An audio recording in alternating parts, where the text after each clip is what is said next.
la vraie transformation, la transformation que Dieu veut faire en toi, la transformation pour ressembler à Christ. C'est une transformation qui se fait uniquement par le Saint-Esprit.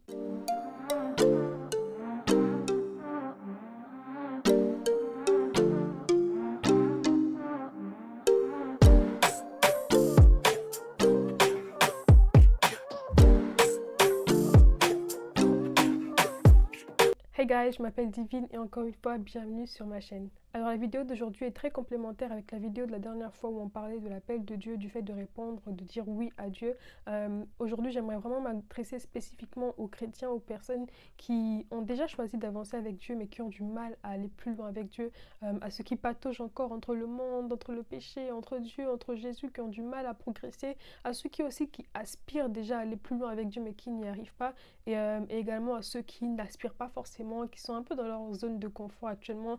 Et à vous, j'aimerais vraiment proclamer cette parole encore que Dieu a vraiment déposée dans mon cœur, et je crois, comme la Bible le dit, un Dieu, c'est vraiment un Dieu des temps et des saisons, et ce qu'il faut comprendre, c'est justement que lorsqu'il prononce, il déclare une parole dans un temps, dans une saison, ça veut dire qu'il a déjà accordé en fait la grâce nécessaire, il a libéré en fait la grâce nécessaire pour que cette parole puisse s'accomplir pleinement. Donc c'est vraiment à nous de juste nous aligner à la parole que Dieu décrète, et en fait il y a déjà une grâce d'accélération, une grâce de facilitation pour que cette parole-là puisse s'accomplir en fait.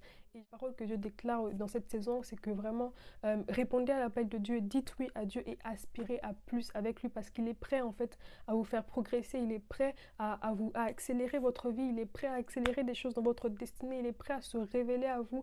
Et je crois déjà qu'il est déjà en train de toucher ton cœur en ce moment. Je crois que c'est pas juste des paroles et des mots que je dis, c'est des choses qui résonnent profondément avec toi. Et si c'est le cas, vraiment, je sais que Dieu va achever ce qu'il a déjà commencé de faire en toi. En premier lieu, j'aimerais commencer par te rappeler que Dieu t'aime. Et ce, peu importe les temps, peu importe les circonstances, peu importe ce que tu fais, peu importe ton style de vie actuel. Et dans tous les cas, si tu es un habitué de la chaîne, je pense que tu commences un peu à intégrer la notion de l'amour de Dieu et à quel point c'est inconditionnel. C'est un amour qui ne dépend pas de toi. C'est une décision, c'est un choix que Dieu a fait personnellement avec lui-même. C'est par rapport à lui-même qu'il t'aime en fait. Ça n'a aucun lien avec ce que tu es ou avec ce que tu fais. Il a décidé délibérément de t'aimer, peu importe les circonstances, peu importe ta situation actuelle. Et donc, ne laisse pas la culpabilité, ne laisse pas la condamnation, ne laisse pas le jugement et la honte fermer tes yeux et t'affaiblir et te faire croire que Dieu ne veut plus de toi, te faire croire que l'appel de Dieu n'est plus valable dans ta vie, te faire croire en fait que c'est fini pour toi. Ce n'est pas fini pour toi. Dieu a toujours un plan pour ta vie et il est aussi prêt et engagé à l'accomplir en fait. Tant que tu vis, garde en tête que les bras de Dieu seront toujours ouverts pour t'accueillir, les portes de Dieu seront toujours ouvertes pour t'accueillir. Et c'est le moment en fait de venir et de saisir la main que Dieu est en train de te tendre. C'est le moment d'entrer dans les portes que Dieu t'a ouvertes et de marcher et d'avancer encore avec lui. Ne laisse pas la culpabilité, ne laisse pas la condamnation, ne laisse pas en fait les voix de l'ennemi te mentir et te détourner de ta destinée, te détourner de l'appel de Dieu pour ta vie. Je le rappelle encore, Dieu a un appel pour toi, il a prévu des plans avec toi, il a des desseins à accomplir dans ta vie, des exploits qu'il fera avec toi. Il y a des âmes qui seront sauvées grâce à ton témoignage, et c'est normal que l'ennemi puisse te combattre, c'est normal que l'ennemi veuille te mentir, c'est normal qu'il essaye de te garder en fait dans ses bras à lui, parce qu'il sait que tu es une menace pour son royaume en fait. Donc vraiment, crois en l'amour de Dieu pour toi, reçois l'amour de Dieu pour toi et sois prêt à avancer et à foncer vers Dieu. Et deuxièmement, ce que j'aimerais te rappeler, c'est ton identité d'enfant de Dieu. Et j'aimerais qu'on lise un verset pour ça.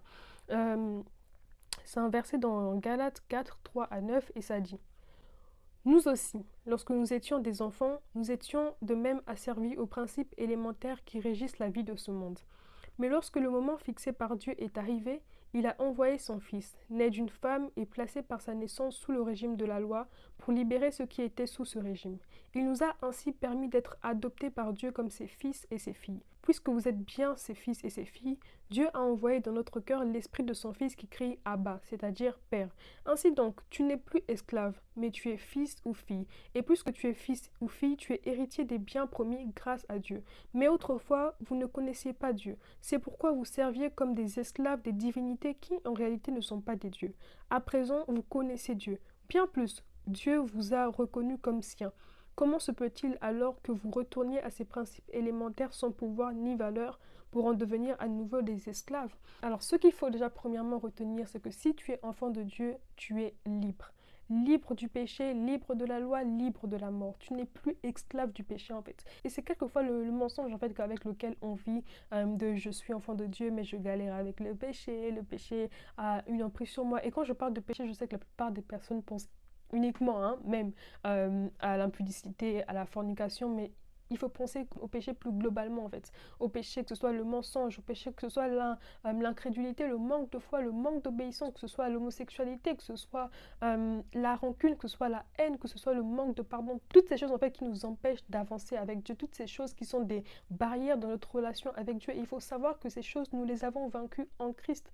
Grâce au sacrifice de Jésus, grâce à la croix de Jésus, nous sommes plus que vainqueurs sur le péché, nous sommes plus que vainqueurs sur la mort. Il faut vraiment que tu prennes autorité sur ces choses en fait dans ta vie. Ne sois pas juste à l'aise avec le fait d'être paresseux, le fait d'être froid dans ta relation avec Dieu, le fait d'être un chrétien passif. Ne sois pas à l'aise avec ça parce qu'en fait ça c'est te remettre encore dans les chaînes du péché alors que Dieu t'en a libéré, alors que le sacrifice de Jésus t'a libéré des chaînes du péché, alors que tu n'es plus censé servir le péché, tu n'es plus censé servir l'ennemi en fait. Tu es désormais enfant de Dieu, libre du péché, libre de la mort, libre de la loi et tu es esclave de Christ à la place. C'est désormais Christ ton maître, c'est désormais à lui que tu appartiens, ce n'est plus aux ténèbres, c'est à Dieu que tu appartiens. Donc prends autorité sur ta propre vie, prends autorité et dis ce péché n'a plus de pouvoir sur moi, la tiédeur n'a plus de pouvoir sur moi, les mensonges qui m'empêchent d'avancer avec Dieu n'ont plus de pouvoir sur moi. Et j'aimerais également aussi, parce que vraiment c'est quelque chose que Dieu m'avait mis à cœur quand je préparais cette vidéo, j'aimerais m'adresser aux personnes qui, leur froideur c'est pas forcément dû au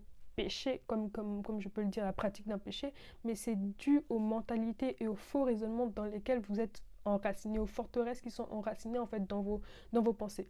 Pour illustrer ça, je prendrai l'exemple de ceux qui ont du mal à aller à l'église parce qu'ils ont intériorisé le fait que l'église c'est moyen, c'est pas si pertinent, c'est pas aussi important, c'est pas aussi voilà, je peux ne pas aller à l'église, j'aurai ma relation avec Dieu, c'est ce qui compte, c'est le fait que j'avance avec Dieu, c'est le fait que Dieu m'aime, c'est le fait que tout ça, il faut savoir que c'est vraiment en fait des tactiques de l'ennemi pour vous garder emprisonné en fait.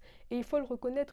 Et en fait aussi pour apprendre à discerner ce que Dieu veut, à discerner sa volonté, à discerner si ce qu'on croit est vrai ou faux. Regardez aux fruits, regardez aux résultats que ça produit dans votre vie. Depuis que tu as commencé à ne plus aller à l'église, depuis que tu vis ta vie chrétienne seule, est-ce que tu avances réellement avec Dieu? Est-ce que tu progresses vraiment avec Dieu? Est-ce que réellement tu peux te dire qu'aujourd'hui je suis épanoui dans ma vie avec Dieu? Pas épanoui juste parce que je sais que Dieu m'aime, mais épanoui, j'ai autorité, je marche dans la vérité, je marche dans l'intégrité, j'ai la puissance de Dieu qui se manifeste dans ma vie, à travers moi, les âmes autour de moi, les gens autour de moi témoignent du caractère de Christ en moi en fait. Est-ce que ces choses sont manifestes? Est-ce que ces choses sont palpables? Et si ce n'est pas palpable, alors ça veut dire que quelque part dans ta mentalité, il y a des choses, des forteresses qui ne sont pas alignées à la volonté de Dieu, qui ne sont pas alignées à la parole de Dieu. Et à la place de t'attacher à ces mensonges et de les intérioriser en mode « Oh, c'est pas si grave si je pense à moi, je crois un peu que... » Non, non, non. Apprends à te repentir de ces mensonges. Apprends à te présenter devant Dieu et à dire « Seigneur, l'église, il y a quelque chose que je n'arrive pas à comprendre à l'église, avec l'église par exemple. Seigneur, j'ai quelque chose contre l'église, j'ai quelque chose contre les gens, j'ai quelque chose contre les chrétiens. Je t'aime toi, mais j'aime pas la communauté chrétienne. Je t'aime toi, mais j'aime pas forcément ce que tu dis par rapport aux relations. J'aime pas ce que tu dis par rapport à l'argent. Je t'aime toi, mais tu dis que l'amour de l'argent, c'est pas bon. Mais moi, j'aime bien le matériel. Seigneur, qu'est-ce qu'il y a en fait? Apprends à te remettre en question. Apprends à te présenter devant Dieu, à dire Seigneur, je pense ça. Est-ce que toi, c'est ce que tu veux? Qu'est-ce que toi, tu nous enseignes vraiment? N'endurcis pas ton cœur. Ne sois pas têtu en te disant parce que moi, je crois ça, c'est la vérité. Ah, comme je l'ai dit la dernière fois, si tu veux avancer avec Dieu, sache que tu vas énormément changer. Sache que Dieu va beaucoup te transformer. Dieu va remettre en question beaucoup de choses dans ta vie. Les croyances auxquelles tu crois aujourd'hui, ce ne sera pas du tout le cas demain. Dieu va détruire beaucoup de mentalités dans ta vie et il faut que tu sois ouvert à ce changement, que tu te soumettes à Dieu et que tu laisses au Saint-Esprit la place pour faire ce travail en toi. Donc, des fois, vraiment, cette froideur, cette tiédeur, c'est comme je le disais, c'est dû à des forteresses dans vos pensées et repentez-vous de ça. Présentez ces pensées à Dieu. Dites, Seigneur, je pense ça, ça, ça. Qu'est-ce que toi, ta parole dit? Commence à chercher dans la Bible. Commence à chercher ce que la Bible dit par rapport à ces sujets-là et appuie-toi sur la parole. Sois prêt à changer, sois prêt à être transformé. Je sais que la transformation fait mal, mais sachez, comme on l'avait dit dans l'une des vidéos, le médecin reste bon, peu importe si le processus de guérison peut faire mal. Le médecin, l'intention de Dieu qui est en train d'agir en toi, c'est de te guérir, c'est de te transformer, c'est de te renouveler, de te rendre encore plus à l'image de son Fils. Donc laisse-le travailler en toi.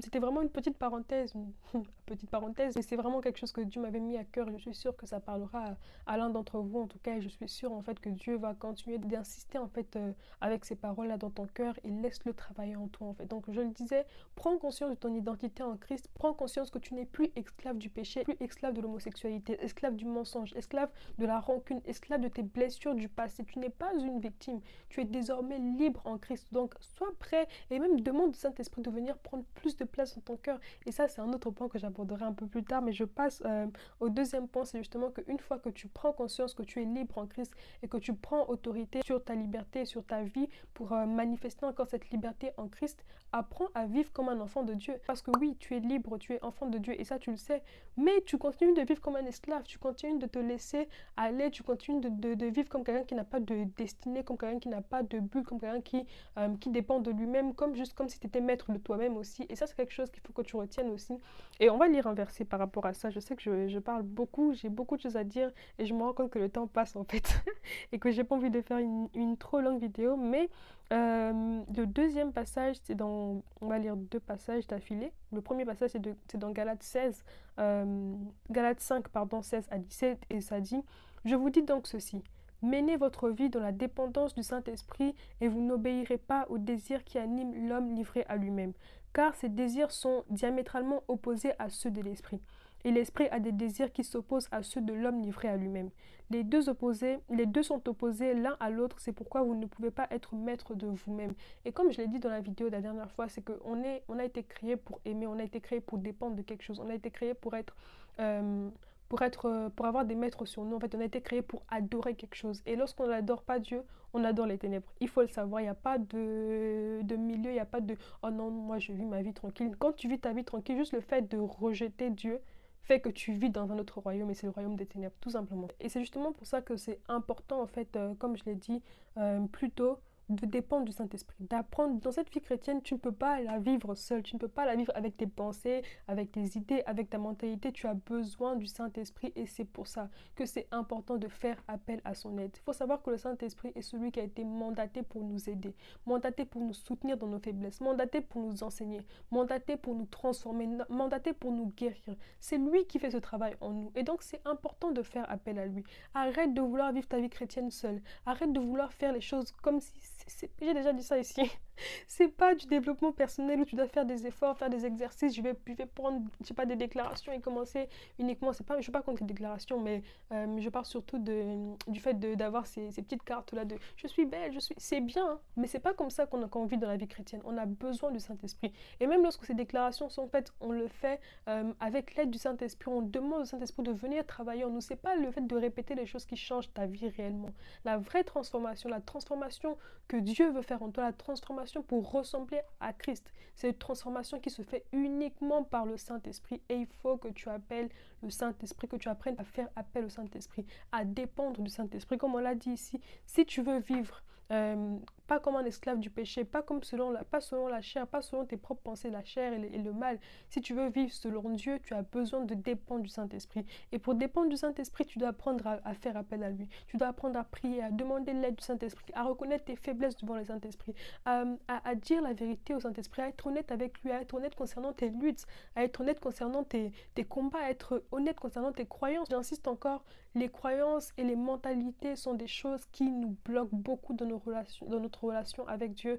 Et c'est pour ça que la Bible parle dans Romains du fait de renouveler notre intelligence, renouveler nos mentalités. Et c'est pour ça que tu dois faire appel au Saint-Esprit, demeurer dans la parole. Même pour méditer la parole, tu as besoin que le Saint-Esprit t'ouvre les yeux. Combien de personnes ont lu la Bible mais n'ont pas été transformées parce qu'elles ont lu la Bible avec leurs pensées, parce qu'elles ont lu la Bible avec leur force à elles. Combien de personnes disent prier mais ne sont toujours pas transformées parce qu'elles font les choses pour elles-mêmes, elles font les choses par elles-mêmes. Et j'insiste, faites appel au Saint-Esprit. Faites appel à son aide. Dites-lui, Saint-Esprit, viens m'aider. Saint-Esprit, viens me soutenir, et je le sais. Et si je ne peux pas témoigner pour vous, moi, je peux témoigner pour moi. Et je suis sûre ce que Dieu a fait en moi et ce que Dieu continue de faire en moi, il peut le faire en vous. Il peut vous transformer, il peut vous guérir, il peut vous libérer, il peut vous restaurer et il va le faire. Je le dis par rapport à mon témoignage à moi, mais je le dis aussi par rapport à la Bible et par rapport à tous les témoignages de toutes les personnes qui ont été transformées par le Saint-Esprit, et il va le faire en toi aussi. Il va t'embraser de son feu. Mais c'est important que tu apprennes à faire appel à lui, à dire Saint-Esprit, viens remplir mon aide, Saint-Esprit, viens me restaurer, Saint-Esprit, viens agir en moi. Et j'aimerais qu'on lise justement ce troisième passage, en fait, parce que c'est quelque chose que Dieu m'a mis à cœur aussi de partager avec vous. C'est justement pour vous aider encore plus à avancer avec Dieu, à avancer avec le Saint-Esprit. C'est d'apprendre à créer un environnement, propice pour que le Saint-Esprit agisse. Il y a ce passage dans Éphésiens 5, 18 à 20 qui dit « Ne vous enivrez pas de vin, cela vous conduirait à une vie de désordre, mais soyez remplis de l'Esprit. Ainsi, vous vous entretiendrez par le chant des psaumes, d'hymnes et de cantiques inspirés par l'Esprit. Vous louerez le Seigneur de tout votre cœur par vos chants et par vos psaumes. À tout moment et pour toute chose, vous remercierez Dieu, le Père, au nom de notre Seigneur Jésus-Christ. » Et c'est important justement de créer un environnement dans votre vie, que ce soit avec la musique dans vos oreilles, avec la Bible dans vos oreilles, avec le fait de lire la Bible quotidiennement. Ça aussi.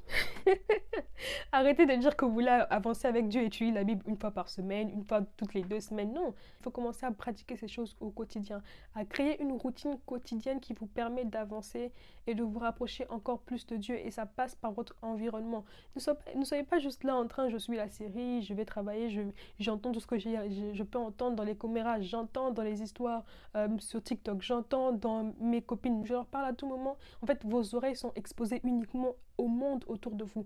Apprenez à être connecté au Saint-Esprit. Et ça passe beaucoup par la musique, comme ce passage le dit. Ça passe beaucoup par la lecture de la parole de Dieu, par l'écoute. La Bible, Dieu, ça existe. Donc écoutez la parole de Dieu. Écoutez des chants qui glorifient Dieu. Priez en l'esprit, priez en langue, priez dans votre cœur, dans les transports, à la maison. Prenez le temps de saturer votre esprit de la présence de Dieu. Demeurez dans la présence de Dieu. Et la présence de Dieu, c'est pas seulement dans l'église, parce que le Saint-Esprit habite déjà en vous. Il est là constamment avec vous. Mais c'est à vous de vous connecter à sa présence. C'est à vous de vous prendre du recul et de dire, Seigneur, je veux que tu remplisses mon être. Je n'écouterai pas ça. Je sacrifie mon temps de film, mon temps de série, mon temps de musique mondaine. Je veux juste avancer avec Dieu. Je veux juste t'entendre toi. Sature encore mon esprit. Apprenez à jouer. Il y a tellement d'adoration sur YouTube. Il y a tellement de prédications sur YouTube. Choisissez les bien quand même. Mais prenez le temps de saturer votre esprit de ça. Laissez jouer un instrumental. Si tu as du mal à prier, laisse un instrumental jouer. Écoute cet instrumental. Ça va fortifier ton esprit et t'amener encore à prier.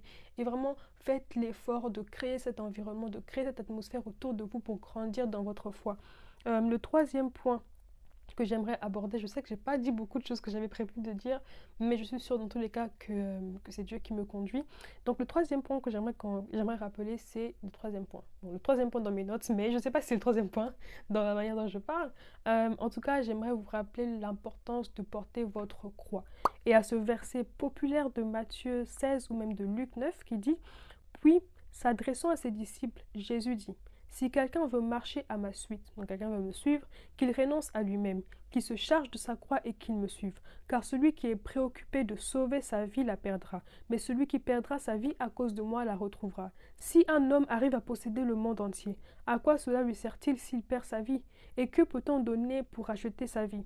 Le Fils de l'homme viendra dans la gloire de son Père avec ses anges, et alors il donnera à chacun ce que lui auront valu ses actions, ses actes. » Et c'est important de garder en tête que marcher avec Dieu a un prix. Il faut payer le prix. Ce n'est pas facile. Ce n'est pas facile d'avoir une vie de prière. Ce n'est pas cadeau de lire la Bible tous les jours. Mais c'est un sacrifice quotidien que tu fais avec Dieu. Et il faut intégrer ça. Il faut intégrer que la vie chrétienne, ça sera de la lutte. Et comme je l'ai dit, tu es enfant de Dieu. Tu es libre du péché, de la loi, de la mort, du monde. Mais parce que tu es dans le monde, justement, tu es saturé de tentations. Constamment, tu reçois des propositions. Des propositions. Et ce qui est drôle, c'est que faut savoir que le monde ne te présentera jamais le péché en te disant « Ah, c'est le péché, viens faire le péché avec moi. » Non, on présente les choses vraiment de manière très politique. Et les chichas électroniques qui sont bien parfumés de roses, de bonbons, de toutes ces choses-là, dans ta bouche, le goût va être très sucré, va être vraiment comme un bonbon, comme la fraise et tout. La fraise, ça te fortifie, ça a des bienfaits pour ton corps. Mais la cigarette va continuer de te tuer. C'est comme ça avec le péché. Ça te donne envie, ça a l'air d'être bien. Il y a même des qualités à ça, mais derrière, c'est la mort que ça produit. Et je pense qu'on a lu un verset comme ça, en fait, dans Romains, dans la dernière vidéo. Donc, vraiment, on va suivre la dernière vidéo, où la Bible parlait du fait que la finalité du fait de vivre selon la chair, du fait de vivre vraiment à l'encontre de Dieu, c'est la mort. Peu importe si ça paraît joli, mignon, c'est la mort, en fait. Alors que la vie avec Dieu, même si ça peut paraître compliqué, même s'il y a des sacrifices à faire, c'est toujours la vie. Parce que Dieu est vie. Il est esprit, il est la vérité, il est la vie. Et la vie ne se trouve qu'en Dieu. Donc vraiment, sois prêt à payer le prix. Garde en tête que ça va être difficile. Garde en tête que tu vas perdre des amis, que tu vas devoir accepter de lâcher prise sur certaines opportunités, qu'il y a beaucoup de choses dont tu devras te priver, de beaucoup de styles de vie. Tu vas devoir être différent, différent des gens autour de toi, différent de tes collègues au travail, différent de tes collègues à l'école, mais Dieu te récompensera pour ça. Et comme on l'a dit ici, Jésus dit lui-même qu'il reviendra dans sa gloire avec ses anges pour vraiment récompenser chaque homme, en fait, pour donner à chaque personne ce que lui a valu ses actions. Comment tu as vécu, c'est comme ça que Dieu va te récompenser. Et lorsque tu vis avec Christ, lorsque tu payes le prix, non seulement sur terre, Dieu va te bénir. Comme il y a un passage qui le dit, je ne me rappelle pas de la référence. La Bible parle du fait que ceux qui suivront, marcheront avec Dieu seront bénis déjà au centuple sur terre avec des persécutions, mais au ciel aussi, elles auront la vie éternelle avec Dieu. Donc ça en vaut la peine. Ça en vaut la peine, même si c'est difficile. Sois prêt donc à créer de la discipline, à mourir à toi-même. Sois prêt à renoncer à certaines personnes, à certaines choses. Mais garde en tête que c'est pour Dieu que tu le fais. Et attache-toi encore à Dieu. Et fais appel au Saint-Esprit parce que tu ne peux pas vivre la vie chrétienne sans le Saint-Esprit. Et attache-toi à Dieu et progresse avec Dieu. Et aspire à encore plus avec Dieu. Ne reste pas dans la froideur, ne reste pas dans la tiédeur, dans la timidité dans ta vie chrétienne. Non, fonce avec Dieu. Et je crois vraiment qu'il y a une grâce qui relâche encore dans cette saison pour vous tirer encore vers le haut, pour vous emmener encore à aller plus loin avec lui. Et j'aimerais justement prier pour clôturer cette vidéo. Ah, j'ai dit beaucoup de choses, je le sais, mais je suis sûre que Dieu va faire résonner certaines choses dans ton cœur. Et Père éternel, je te dis merci encore pour cette saison dans laquelle nous sommes, pour cette saison où tu as libéré encore cette grâce pour ranimer, Papa, ce feu en nous, de ranimer notre flamme pour toi. Merci parce que tu te donnes à mon frère d'aspirer encore plus de toi. Merci parce que tu nous attires encore à toi. Merci parce que Père éternel, nous sommes encore libérés des chaînes, des prisons, des forteresses qui nous ont gardés loin de toi au nom de Jésus. Merci pour la liberté. Merci pour la libération. Merci pour la délivrance que tu accordes à mon frère et à ma soeur. Et merci parce que tu ranimes encore cette flamme pour toi. Je déclare qu'elle saisit encore cette grâce et qu'elle va encore plus loin avec toi, qu'il va encore plus loin avec toi, qu'il progresse encore dans sa vie chrétienne. Merci encore de faire asseoir ces vérités dans son esprit, de faire croître, Papa, cette semence que tu as plantée encore aujourd'hui. Je te fais confiance. Je sais que tu es vrai, que tu es bon, que tu es amour et que tu veux le meilleur pour nous. Et je te dis merci pour ce que tu es en train de faire. Merci pour cette saison. Merci pour ton œuvre en nous. Merci parce que rien, Père éternel, n'empêchera ton action. Merci parce que ce que tu as déclaré, tu l'as accompli au nom de Jésus-Christ. Amen. Donc vraiment, je bénis Dieu pour ces moments. Je bénis Dieu pour cette saison parce que je crois que c'est vraiment une délivrance pour beaucoup d'entre vous. Et je suis sûre que ce qu'il a commencé, il va l'achever pleinement. Donc prends soin de toi, que Dieu te bénisse. Prends le temps de prier, de méditer par rapport à toutes ces paroles, par rapport à toute cette exhortation. Prie, avance avec Dieu, progresse avec Dieu, demeure dans la parole de Dieu et ça va aller. Ça va aller. Amen. Alors, on se retrouve dans la prochaine vidéo, la semaine prochaine tout simplement. Prends soin de toi, gros bisous. Bye bye.